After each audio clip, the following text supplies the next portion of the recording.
All right. How's everybody doing? Good day, Source Nation. Welcome to SRN Live Television. I'm your host, Dr. Morty Swigert, host of The Pendulum. Today we're going to have a very amazing, enlightening, educational show for you. You know, when I come on, I try to make sure I have some meat and potatoes for you. I don't believe in fluff and all of that stuff. But before I go any further, I want to make sure I thank our sponsors because they make all this possible. And there are Zuliana Health and Fitness, Paper to Film Productions, Renovations, New Covenant of Praise Worship Center, Meet My Types Matchmaking, Blend to Blend Juice Bar Boutique, and Urban Grandstand Digital. Now, Source Nation, if you would like to advertise with SRN Live Television, you want to contact Kathy B at kathylyn1971 at gmail.com. That is kathylyn1971 at gmail.com. KATHYLYNN 1971 at gmail.com. Make sure you share this stream broadcast on your social media, Twitter, Facebook, and Instagram. Okay, when I say today is going to be a very powerful and informative show, and it's going to enlighten you and give you some real perspective on a very important dynamic in all that is impacting all our cities across the nation, is definitely going to get you to think outside the box and look at something that you probably never thought of, but probably kind of always knew, kind of in like, the West Wing of your mind, like, now I'm hitting you with the facts, right? So before I go any further, they're doing a little bit of renovation upstairs, so you may hear a little banging and knocking. Well, that's because they're doing renovation. These are things that occur, so just bear with me through that. I'll try and make sure that my voice is projected and that you are hearing appropriately. So, let's talk about the dynamic of gentrification, right? Now, oftentimes we have to, when we hear certain terms, it's important that we do our etymology and find out what is within the word. So, gentrification comes from the word the gentry. According to the New Oxford American Dictionary, it's described as people of good social position, specifically in the UK, the United Kingdom, the class of people next below the nobility in position in birth, a member of the landed gentry. Okay? So that's one definition. So that comes from where they say that's the gentry. Let's go to this one. Gentry are well-born, genteel, and well-bred people of high social class, especially in the past.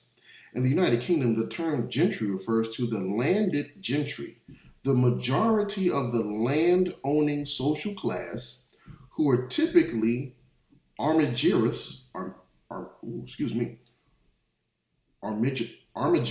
never heard this term. I'm going to look that up myself.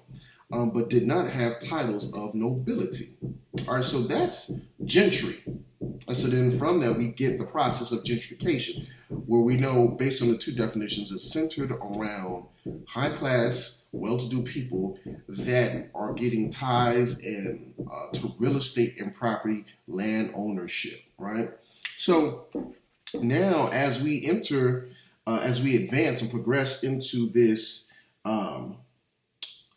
era of greed and capitalism, we see the restructuring of the socioeconomic class and people and how it's impacting us.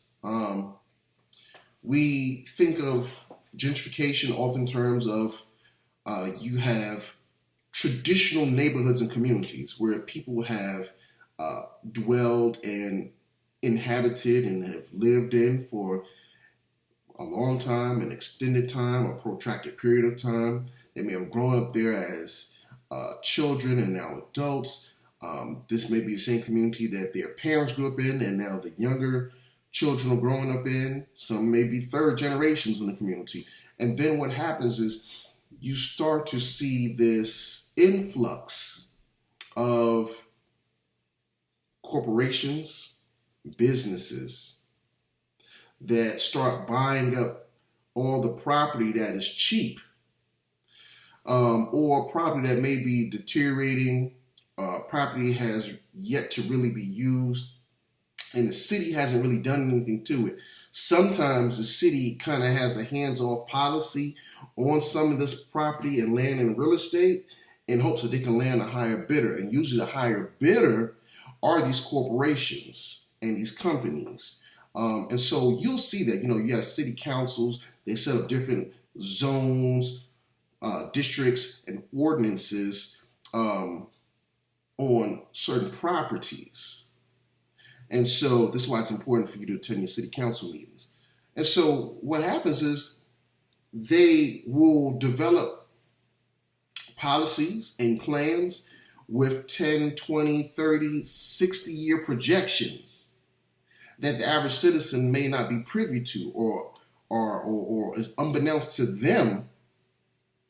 But you have businesses that are coming into the city and presenting business proposals and propositions to the city that's worth hundreds of millions of dollars, billions of dollars. And so they're making, these corporations and businesses, they're making the city offers they can't refuse because the money is right.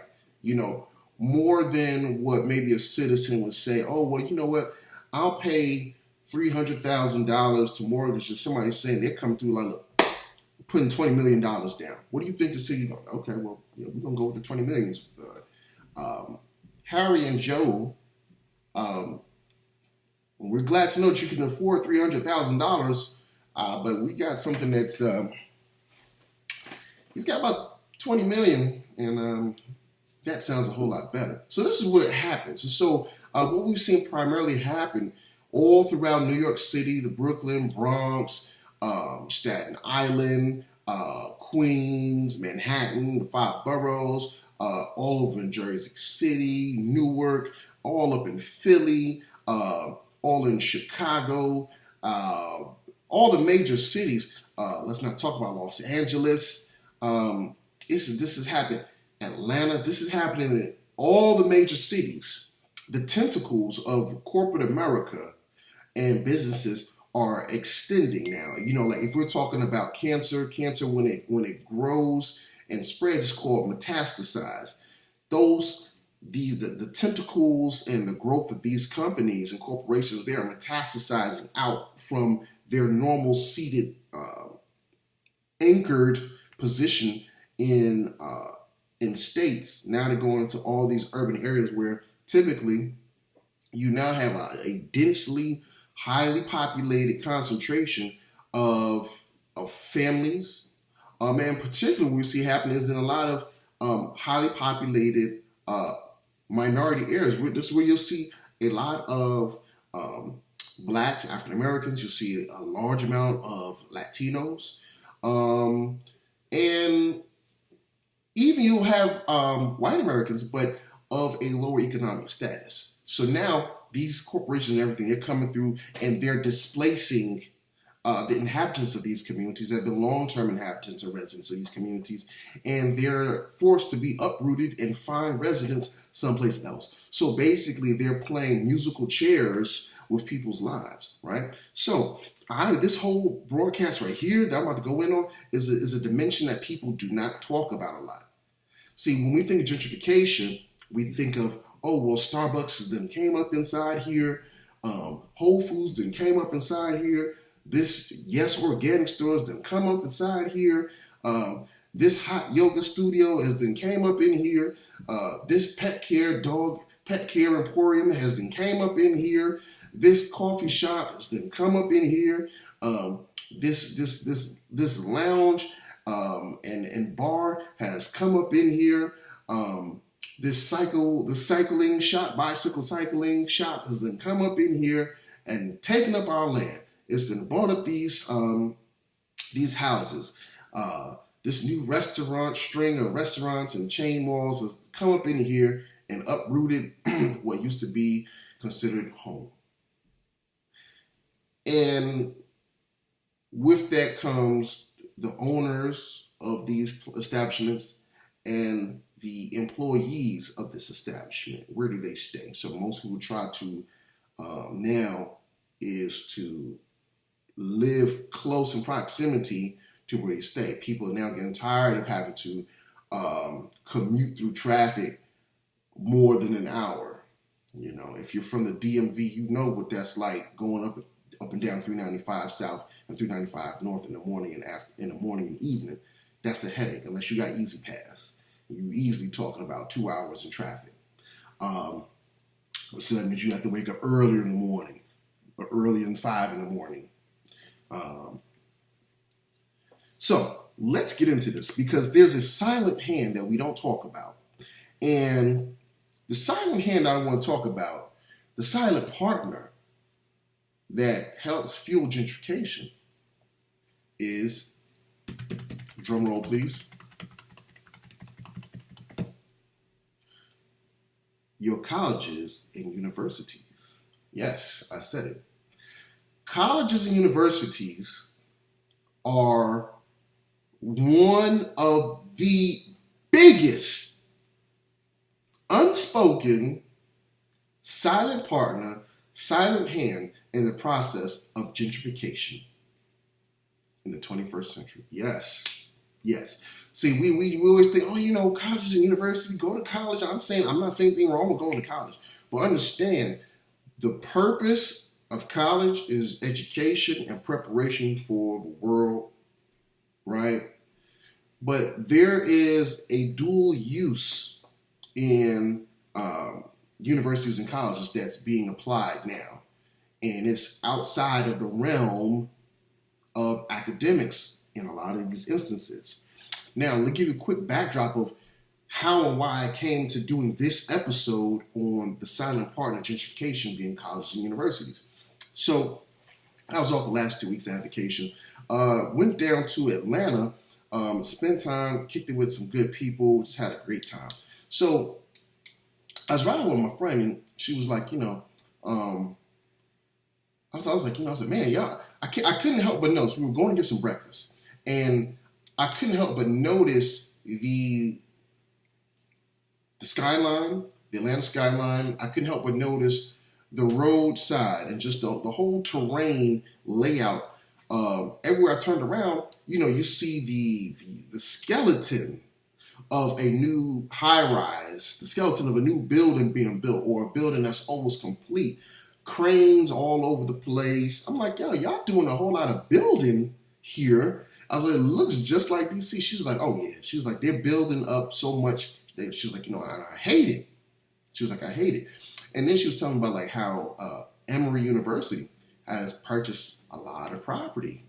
And I was like, wow. So, my mind starts ticking. Those who watch The Pendulum on SRN Live Television, once I get onto something, I have to dig it. I have to go deep and see, is this an anomaly, or is this an unspoken trend that we're just not paying attention to? Is this a pattern, a trend, something that we're just not paying attention to, but it's happening right underneath our nose?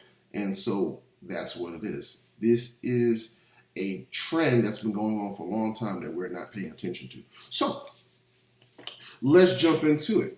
All right. I did a lot of research. I have 1, 2, 3, 4, 5, 6, 7, 8, 9, 10. I have 10 articles. I'm going to try and get through some meat and potatoes that I have outlined and highlighted. And there's like another 3. I know I'm not going to get through that. Let's do this. This one is called City Planning 101. City Planning 101. Why universities became big-time real estate developers. All right. And this is from slate.com. It looks kind of like that, in case you want to check it out for yourself. Okay, so let's start right here. It says the Innovation Lab. So they're talking about Harvard right now, right? So talking about Harvard. It said the Innovation Lab will soon be joined by Enterprise Research Campus, a community for business, investment capital, research, and science development in Austin, where Harvard has amassed 250 acres of land, originally set to expand the university's footprint by 10 million square feet. That's about half the size of downtown Charlotte, North Carolina's prime office space. All right. The proposed Austin campus was downsized in the wake of the financial crisis, but is still an ambitious bit of city planning, one that represents the new strategy that urban research universities are now pursuing, expanding into commercial real estate for revenue, status, and influence out of the ivory tower into the cap stack. All right, that's what they said. Said Harvard's Austin plan may be the largest university-led urban development project in the country. All right, but you will be hard-pressed to find a peer institution that has not thrown itself into commercial property development. Okay, so here you hear that they are emphasizing that universities are going into commercial real estate property development and acquisition. All right. They said this. There are very talking about universities. Now he said they are very large businesses, but he's talking about universities. They are very large businesses, and because of this, their economic role in the American city is rapidly evolving. Yale, number 2 in the educational sector, has spent the past 20 years buying strips of storefronts around its New Haven campus, recruiting a Barnes & Noble and an Apple store to what had once been low-rent rows of local businesses. Yale is now New Haven's largest commercial landlord. Okay?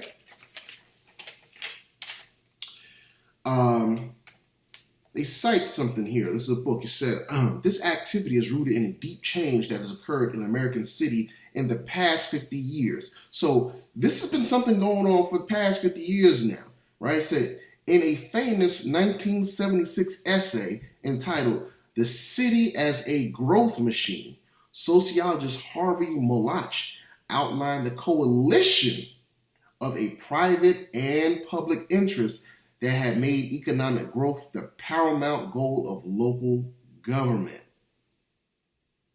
All right, and so they're partnering it with universities, right? So he said the department store is closed, the newspaper is bankrupt, the local bank is no longer local, and the manufacturing is gone. What remains is the university. A university is now the largest employer in 2/3 of America's 100 largest cities. Even in New York City, home to 45 Fortune 500 companies and a global capital of finance, media, and fashion, 5 of the top 10 private employers are anchor institutions like universities and academic medical centers. But there's no question that as cities have hollowed out, universities have enthusiastically seized more economic and urban development responsibilities. All right. This is important here. Don Michael Randall, then the president of the University of Chicago, offered a caustic assessment of how, now for all my people in the Chi, in Chicago, in Chirac, right? I want you to pay attention to what I'm saying right now. This is pertinent and germane to you. In 2004, Don Michael Randall, then the president of the University of Chicago, offered a caustic assessment of how the South Side anchor had viewed its role during urban renewal. We know what urban renewal is. These are code words, nicknames for gentrification. right? He said, lower the gates, raise the drawbridges, dig the moats deeper. First of all, that sounds like some medieval stuff. What did he say? Lower the gates, raise the drawbridges, dig the moats deeper. Are you talking like castle, medieval type stuff? But I already told you in the beginning of this broadcast that goes back to some UK, castle royalty talk, nobility, gentry. All right. Maybe spread a little scorched earth around the place so as to protect yourself from what was seen as a threat on the outside. Now, the second city's flagship university has spread out and assumed greater responsibility for the quality of life in its broader neighborhood and has become the steward of an adjacent commercial strip, managing projects as diverse as the renovation of a movie theater and the construction of a hotel. It has even offered free rent to pop-up shops. That's University of Chicago. Now, let's talk about University of Pennsylvania, number 3 in the education sector, right? It said the University of Pennsylvania had used slum clearance. Listen to what I'm saying. Has used slum clearance to evict black families from its neighborhood during urban renewal. But beginning in the 1990s, it undertook a much more comprehensive approach to the blight and depopulation of West Philadelphia. In West Philadelphia, born and raised on the playgrounds where I spent most of my days. Remember Fresh Prince? West Philadelphia? All right. University of Pennsylvania, West Philadelphia initiatives, the brainchild of then President Judith Rodin, now stand as an influential case study. Penn helped employees buy houses, expanded campus police patrols, supplemented public services, and even started a new public school. The university also developed scores of non-academic buildings, often in partnership with commercial developers. Are you listening to what I'm saying? I'm going to read that sentence one more time. Talking about the University of Pennsylvania. The university also developed scores of non-academic buildings, often in partnership with commercial developers. The project is widely considered a success, though it also drew accusations of gentrification. I like how they term that. We talk about gentrification because it's the University of Pennsylvania. They call it gentrification. Whoever came up with that was a slick one.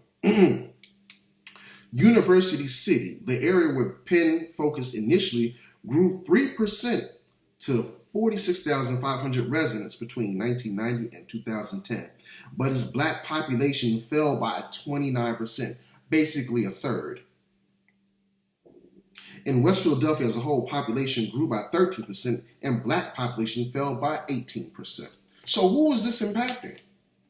Understand? So when they start touting how this is important to make sure you ask questions, you interrogate, and you ask when they have these, because they start saying things, we're building here for the arts and the sciences and engineering. This is for education. You need to be right there with the questions. Okay. Who's getting educated? Explain the equitable access of this education. Where do you plan to build these buildings that are academic and non-academic related? What happens to that property that was previously inhabited by residents of the neighborhood? And what happens to the people? We need you to detail that out. We need you to tease that out in fine detail about what happens to this land and what happens to the people in this area that you are now plotting to procure and to acquire. These are the questions these are the hard questions, and they need to be able to provide you with facts. And if it doesn't smell right, you need to call BS and you need to raise hell. All right, here's another one. Hank Weber, a top administrator at Washington University in St. Louis, told me that concern about neighborhood quality became widespread among institutions like Washington University, Johns Hopkins in Baltimore, and others. A number of universities said, our location is becoming a major competitive disadvantage. And we need to respond by making this place that our faculty and staff want to come. But stabilizing local housing markets and designing commercial corridors that would appeal to star faculty and undergraduate parents was just the first step. So they're saying this, in places in St. Louis, Baltimore, and other places where the universities may be in a city that the surrounding area, for some people, it doesn't appear safe. This may kind of be in the ghetto. Our faculty and staff and students, they may not want to come here because it doesn't look, pristine. It doesn't look inviting. It doesn't look comfortable. It doesn't look secure. So we need to come up with a plan where our university partners with commercial developers to tidy this up and give that allure for new faculty, staff, and students to come, because we need that money as a university. All right, that's the name of the game right there. All right. Weber, who worked on the University of Chicago's redevelopment effort prior to moving to St. Louis, is also, listen to this now. This is key. This is what they're doing now, because there are ordinances in which universities can't just go around purchasing real estate and property all crazy, because keep in mind, they are not real estate companies. They're universities. So they have to do it by slick means with partnerships. So listen to this. Weber, who worked on the University of Chicago's redevelopment efforts prior to moving to St. Louis, is also the chairman of Cortex Innovation Community, a 501c3 created by Washington University in partnership with other local anchors. It's a master developer that has concentrated on transforming a post-industrial quadrant of the city by constructing or renovating 1.7 million square feet of space, now home to about 5,000 tech-related jobs, where our best and brightest will live and work. This is how the St. Louis Business Journal described it. Cortex has powers that the city and state would not have granted a university. See what I'm saying? A university is not a real estate company. But Cortex has the power that the city and state would not have granted to the university. It can issue tax abatements, use eminent domain, and control local land use. Tax increment financing deals make sure that gains from the district's growth are plowed back into Cortex instead of being distributed citywide. All right. So you're now getting a picture of how the game goes. All right. I want to go into this one because this is the one that kind of, like I said, the backstory was where we were talking about what was happening in Atlanta. This is entitled, Emory Buys 60 Acres in Brookhaven's Executive Park. This is a 2016 article. Emory University has purchased 60 acres at Executive Park, the office park near the interchange of North Druid Hills Road and I-85 in Brookhaven. The property had been on the market since last year and was purchased for $50.9 million, according to information from the Data Bank Atlanta, a real estate research firm. Okay? The site includes about 400,000 square feet of office space, and 9 office buildings are included in the purchase. 400,000 square feet of office space and 9 office buildings are included in the purchase. 9 office buildings. This could be 9 affordable housing buildings. But this now it's not housing. This is office building. All right. If you're just joining in, you're tuned into the Pendulum. I'm your host, Dr. Samori Swigert, on SRN Live, and we're talking about the silent hand of gentrification being your colleges and universities. All right. We're talking about what Emory's doing down in Atlanta. A recently announced state-of-the-art practice facility and sports medicine complex in partnership with Atlanta Hawks will also be there. That 90,000 square foot complex is expected to cost 50 plus million and be privately funded and completed in time for 2017-2018 NBA season. This is where we're at right now. This article was published in 2016. Emory programs already at Executive Park include Emory Orthopedics and Spine Center, Emory Brain Health and Programs in Medical Science, Education, Continuing Education, and Health Information Technology. Additional plans for the purchased properties will come after a formal planning and programming process, school officials said this week. Let me read this. This significant parcel of land, which is in a location accessible to all Metro Atlanta, coupled with the fact that we have successful programs already located in the park, presented an extraordinary, once-in-a-generation opportunity for Emory and the region, Emory President James Wagner said.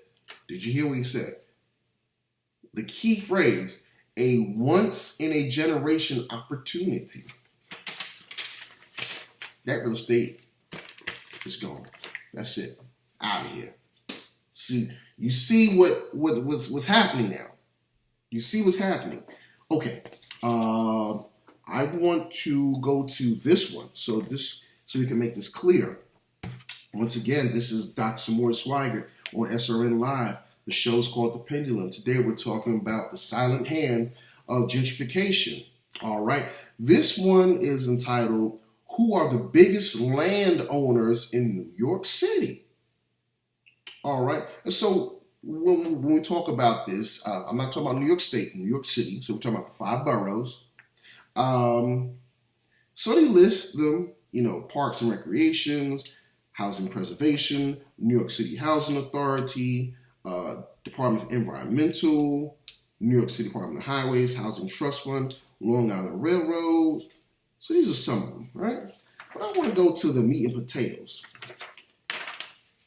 So they put together a nice graph here. You probably can't see it real well, but they put up a nice little line graph. I highlighted the top 2. And so that graph is the largest private landowners in New York City by a number of addresses held. All right. So I highlight the top 2. You can't see, but I'm telling you what they are. And the top 2 are Trustees of Columbia, meaning Columbia University, and secondly, New York University. They are the largest private landowners in New York City by a number of addresses held, meaning properties. Okay, and that beats out Wells Fargo Bank. It beats out the Roman Catholic Church, H. Penny Housing Development Corporation, beats out the Deutsche Bank National Trust. It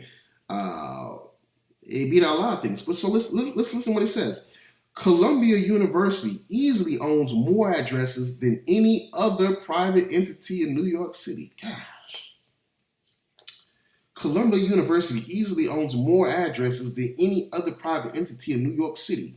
In fact, the university's 206 properties easily trump both second place finisher NYU, New York University, which owns 95 addresses. And for the purposes of comparison, the New York Public Library has 72. So they beat out the New York City Public Library. You have libraries all over the cities. And you have libraries all inside neighborhoods. All right?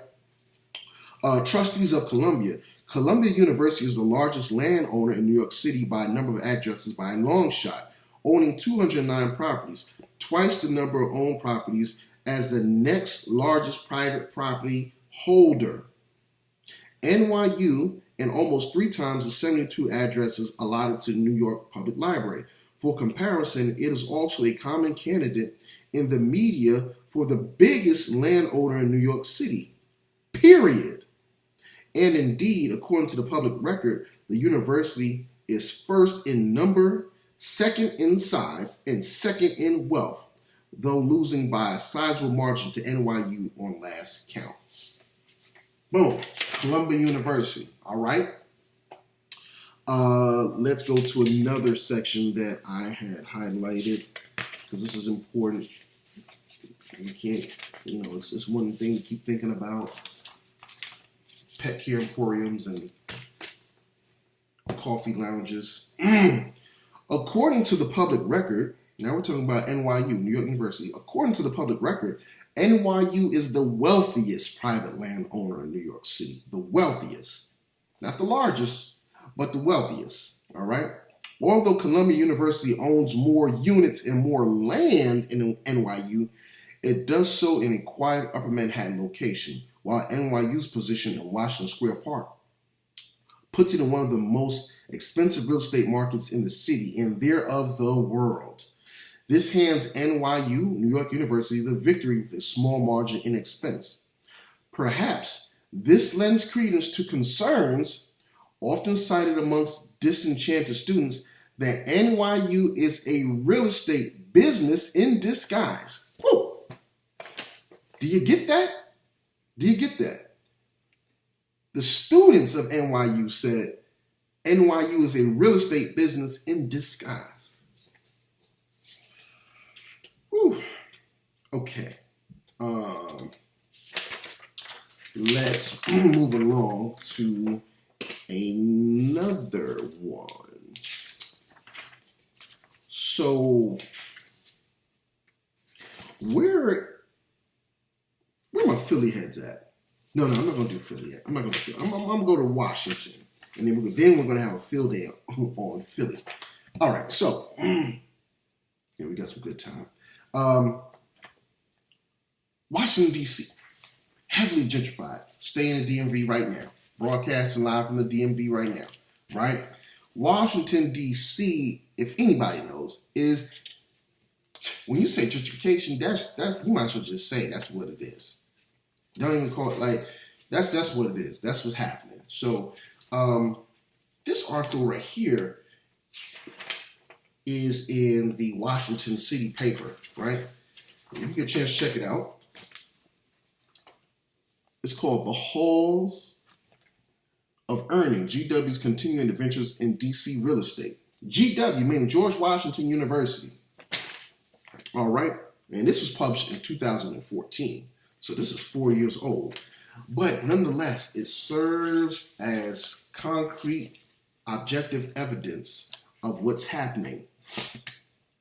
So they were talking about if you've been to D.C. and you're into the arts and just, the social life and the cultural life, you've probably heard of the Corcoran Gallery of Art. And so the Corcoran Gallery of Art has been sold, and the possessions has been pretty much purchased by the National Art Gallery and also by George Washington University. George Washington University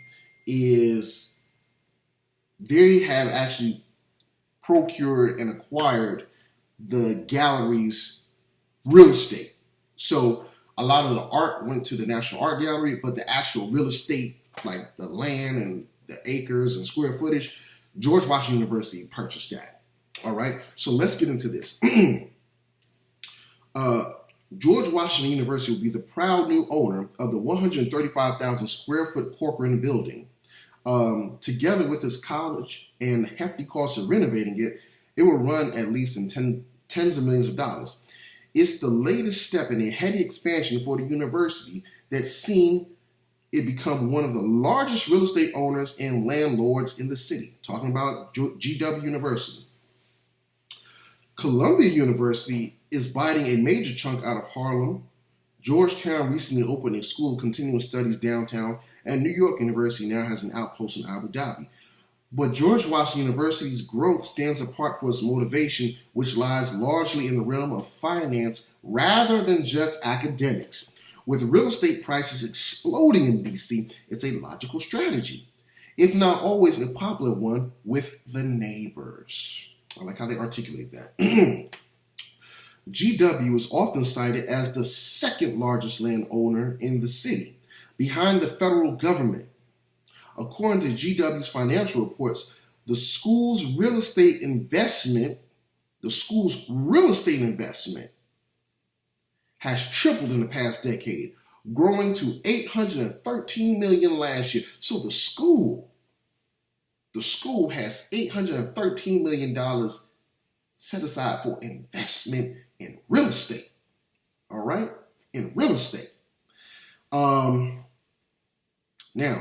nearly half of GW's total investment is in the real estate, versus an average, listen, nearly half of GW's total investment is in real estate. So GW, right, nearly half of it, their investments is in real estate.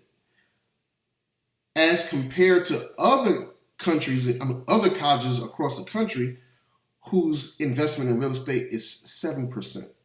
So all these other universities and colleges, their investment in real estate is at 7%. GW's, nearly half of it is in real estate. All right? To give you some examples, so the GW Hatchet reported GW will soon be expanding further, if not on land it owns, with a presence at the coming redevelopment of the Walter Reed campus along Georgia Avenue Northwest, and has stated interest in opening facilities at St. Elizabeth development near Congress Heights. All right. GW, by contrast, has brought in big bucks with its new properties.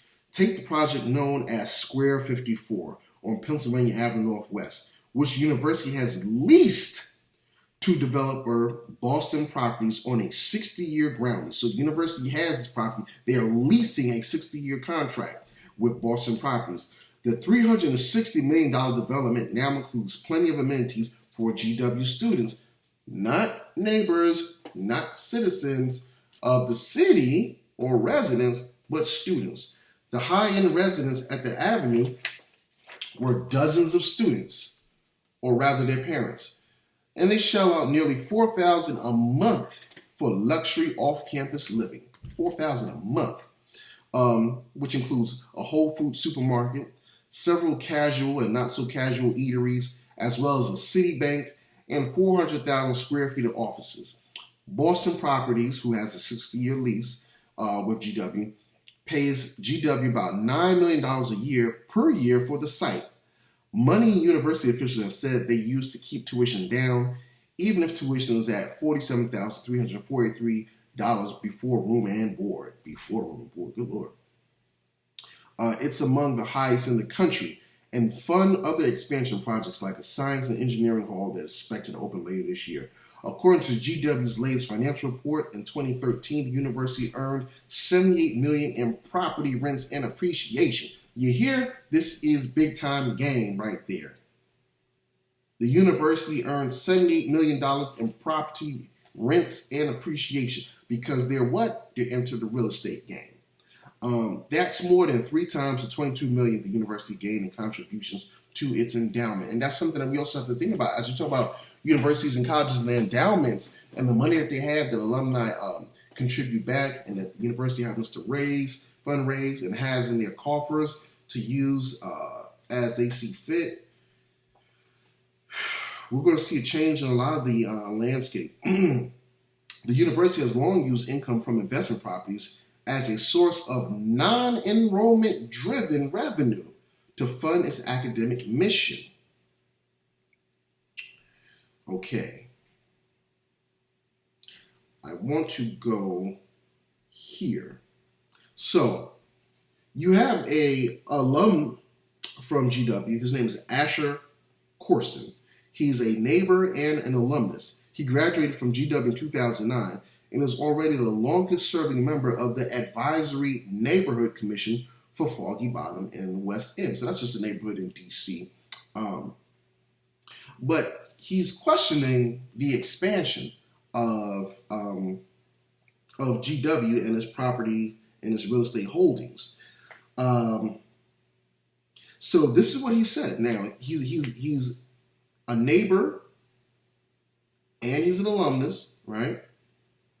He sits on the Community Advisory Neighborhood Board, and he said this: as a neighbor and former student, I don't think the city and the students are well served by using their extremely limited space for commercial use. It raises the question of whether their priorities are academic or real estate development. How about that? The university's expansion was codified in a 20-year campus plan approved by Zoning Commission in 2007 that critics gripe will add more than the Empire State Building wealth of square footage to the university. They go on to say,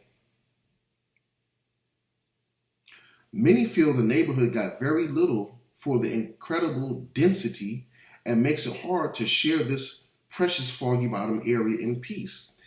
Joy Howell adds, ultimately, if the city won't enforce on behalf of the residents, then the chance of these agreements having teeth will be about like when the Indians thought they could stop westward white expansion. No, I'm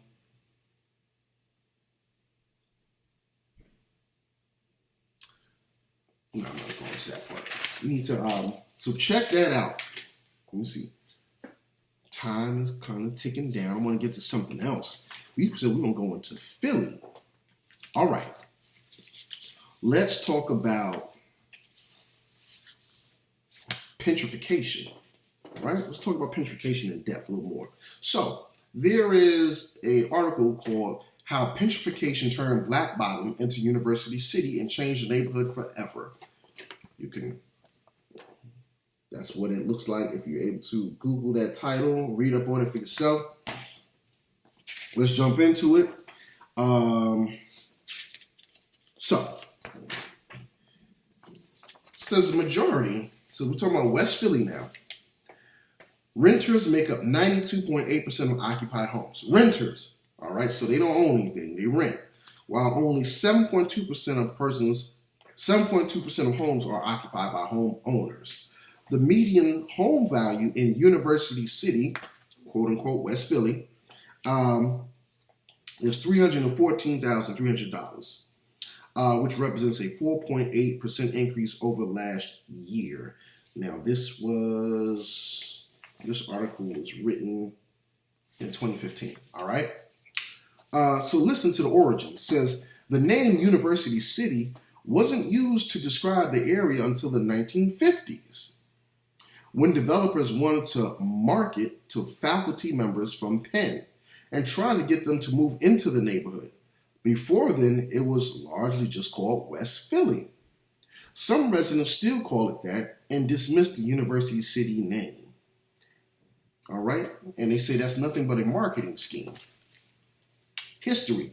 What's now known as University City sits on the ruins of what was once called Black Bottom.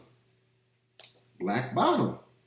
A neighborhood named for its tight-knit black community that was essentially destroyed by the expansion of University of Pennsylvania and Drexel University in the area between 32nd and 40th Street. Okay, so we just now established that what's now called University City in West Philly was once called Black Bottom, which was a tight-knit black neighborhood, and you had Drexel University and University of Pennsylvania expand into it. All right, so that's gentrification right there. In the early 1900s through the 1960s, residents of Black Bottom remembered leaving their doors unlocked because they trusted their neighbors. But in the 1950s, Black Bottom was officially designated by the city as a redevelopment zone. Okay? It was around this time that Penn, Drexel, and University of the Sciences saw a huge change in their enrollment because of GI Bill-related subsidies. They joined forces with Presbyterian Hospital to create the West Philadelphia Corporation. Once again, you see how they rebrand, they partner up, and they make different financial entities where they can purchase and procure and acquire certain things. Real estate and different things. And created a common goal of the need for elbow room and a more healthful campus environment. This was the beginning of the end for Black Bottom. What became known in the neighborhood as gentrification, the university spread by buying up properties. Residents protested, but final blows were dealt using eminent domain. By 1970, about 5,000 residents had been displaced. Many moved west, and the colleges had effectively overtaken the area, giving rise to University City name that sticks around today. Nowadays, real estate developers are moving into the neighborhood with both housing and workspace projects. A University City District report released last year showed that 82% of all office construction happening in the entire region was occurring in University City, aka West Philadelphia, aka Black Mountain, aka a tight-knit black community prior to from 1950s on back. All right.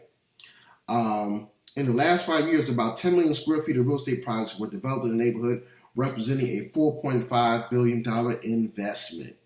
The expansion of both the universities and the nearby hospitals means that about 2/3 of those occupying new housing units in the area are students, but many of the rest are families and other residents who are employed in the area. All right, and they have here the top photo. I don't know if you can see, but this is where you see some of the white students at Drexel, from Drexel University, doing their cleanup back in the 50s and 60s right there. That was 1965 photo. It was the Drexel Institute technology students participating in spring cleanup. So that was a pretty good article. Just milked some of the information from there. I had to glean some of that for you. Now let's talk about Temple. So this one here is entitled "Temple Controls North Philly Real Estate." Temple News. All right. And this is a 2013 publication. Let's go into this. So they're talking about on the outskirts of Temple University. Temple owns some real estate and they're buying real estate. And they're saying, they want to create green spaces where there's no corporations or companies that are buying us up. It just kind of, we create parks with benches. And it sounds good, sounds good. But at the same time, you understand, if you're holding it, you're holding it. All right? So, let's start with the first paragraph, and then I'll go down. Green space is invaluable to Temple students. In fact, according to a September report from University Communications, it's the second most discussed topic on Visualize Temple, which is a forum introduced by the university to encourage students to suggest their own ideas for change. Temple appeared to have listened to this request. In the spring, the university plans to tear down the abandoned buildings it purchased in 2009 on the 1500 block of North Broad Street, along with former MAB paint store at Broad and Diamond Streets. All right. We did an evaluation of their use and condition. James Creedon, the Senior Vice President for Construction, Facilities, and Operations, said the buildings, they had some structural problems, and we thought it would be best to demolish it. Instead, he said the lots would be used for grass and benches, places for Temple students and North Philadelphia residents alike to relax and unwind. Okay. Most of the properties the university bought are on the edge of campus and are being used as an interim open space until Temple decides what to do with the land. Okay? They say turning this into a green space is a double-edged sword, he said. Even if they are offering a nice environment for everybody to use in the community, they're also holding a monopoly over North Philadelphia. Okay? Very, very, very potent and true statement right there. Turning this into a green space is a double-edged sword, he said. Even if they're offering a nice environment for everybody to use in the community, they're holding a monopoly over North Philadelphia. All right? So they said, but what if a company other than Temple University tried to buy out the land?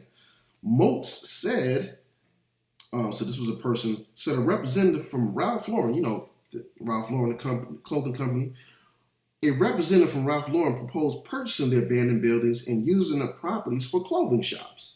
He goes, I wanted to know if I could purchase all of this. Who can I talk to about that? Moats said, we're like, you're going to have to talk to Temple University. All right. In this case, Temple's monopoly seems to be working in the students' favor. Green space is clearly preferable to stores that are unaffordable for most college students. So they're saying, a green space is better than just having a clothing store like Ralph Lauren purchase property. But in the same breath, that gets lost in the discussion is they're both jockeying between the university versus corporation. But what happens to the residents in the community? See, so as opposed to affordable housing, Philadelphia residents, as leaving this space for housing that has rent caps where you can't go beyond a certain price for rent, or adjusting the property value so that it can be affordable for purchase for homes. No, we're just gonna hold on to it. We're gonna call it green space. So this is serious. So let's go through this. It says, but lest we forget, these properties may not be green space for long. Although it is smart of Temple to initially use the space in a way that will please both students and the community, this project can easily turn into more student housing and thus more gentrification. See? So right now it's just green space.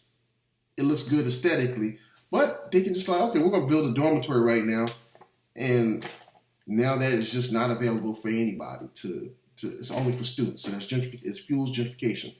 Gentrification is a process of restoring deteriorating buildings or areas and selling them at higher prices, driving poor residents out and middle class ones in. In this case, the middle class residents in question are Temple students.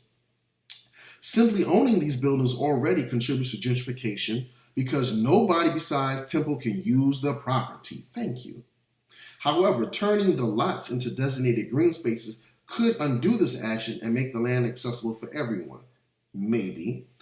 If we are to listen to Creedon's claim that this project is about being a good neighbor, then we can only hope this land remains green or is turned into another asset to the community, such as a public library or gym. Otherwise, the land becomes a mere placeholder for Temple's growing monopoly on the area. Okay? If the area turns into more housing or retail space, it may begin to appear that Temple wants to do what is best for the university, not necessarily the students. That would be unfortunate because we are much of the reason why the university exists in the first place, says a student. All right, so that's that. Wow, time flies. I may actually do a part 2 next week and follow up because we have to talk about what's happening with Ohio State and what's going on. We have to talk about what's happening with the University of Alabama and what's happening in Tuscaloosa. We also have to talk about the University of Illinois and the purchase of all this farmland. So that's what we're going to have to do. This was part 1. Next week we'll do a part 2 recap and expansion on this. And so I really hope you enjoyed what I did today, which was showing that, I'm sorry, let me get my laptop. There we go. Was showing that colleges and universities play a very critical, central, and pivotal role in the process and dynamic of gentrification that affects many residents in your major cities. It affects you, it affects your family, your grandparents, your parents, everybody. As we talk about the cost of living steadily rising, the increase in inflation, the stagnant levels of pay and salary, and the disappearance of jobs, it is important for people to become landowners. And so what you see happening is just the gobbling up and devouring of any and all land and real estate properties by land developers that have partnered with universities. And we don't often look at universities and colleges as the ones contributing to gentrification. But yes, that's what I've just shown you, that colleges and universities are that silent hand that is helping usher in gentrification into your neighborhood. So next week we'll be doing that. We'll be doing a part 2.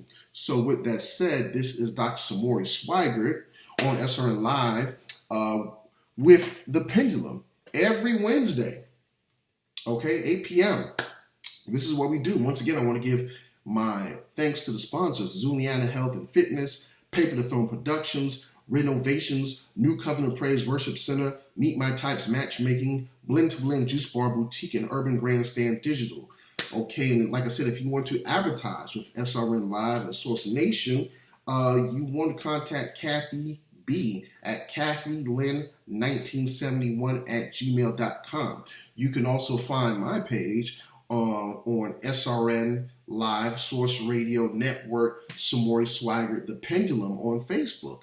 You can also follow me on Twitter at DocSwag06, DOCSWAGG06. And with that said, also you can go to YouTube, SRN Live YouTube page, and you can see a plethora of shows that I've done and that all the other contributors have done for SRN Live Television. We have great contributors for SRN Live. We have we have like health and fitness, like you have Dr. Tyrone S. Mitchell. He does finance. That's his segment. We have Dr. Jalissa Hernandez. She does health and women's health holistically.